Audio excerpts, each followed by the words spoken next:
Hi guys, నేను నాన్న కలిసి సడన్గా బయటకైతే వెళ్తున్నాము. సో రీసెంట్గా నా బర్త్డే రోజు నేను నోస్ పియర్సింగ్ చేయించుకున్నా కదా. సో అది ఇన్ఫెక్షన్ వచ్చింది. ఆల్మోస్ట్ 10 డేస్ నుంచి తగ్గిపోవట్లేదు అనమాట. సో ఇంక ఇట్లా కాదని చెప్పేసి ఆ ముక్కు పొడుకను అయితే కట్ చేపిద్దామని చెప్పి జ్యువెలరీ షాప్కి అయితే వచ్చినాము. ఇంకా ముక్కు పొడుకను అయితే కట్ చేసి వేప పుల్లను అయితే పెడుతున్నాడు అనమాట అంకుల్. నోస్ పియర్సింగ్ చేసేటప్పటికంటే అది కట్ చేసేటప్పుడు అండ్ ఇది వేప పుల్ల పెట్టేటప్పుడు సినిమా కనిపించింది. అంత పెయిన్ఫుల్ ఇంకొకటి లేదు. ఇక్కడ మా నాన్న అయితే వీడియో తీశాడు, నాకు కూడా తెలియదు. నేనైతే ఆ పెయిన్కి తట్టుకోలేక ఏడుస్తూ ఉన్నాను. ఇంకా దారిలో వీరభద్రస్వామి టెంపుల్కి అయితే వెళ్ళేసి మళ్ళీ ఇలా ఫ్లవర్ బొకే తీసుకుందామని చెప్పి వచ్చామన్నమాట.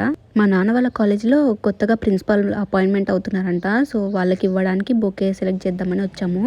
ఇంకా అలాగే మా కోడళ్ళ బర్త్డే ఉంది. సో వాళ్ళ కోసం కొంచెం షాపింగ్ అయితే చేసాము. ఇక్కడ చూడండి, బార్బీ డాల్స్ చాలా బాగున్నాయి. సో ఇంకా ఇన్ఫెక్షన్ తగ్గేంత వరకు దీంతోనే మేనేజ్ చేసేయాలి. Okay, bye.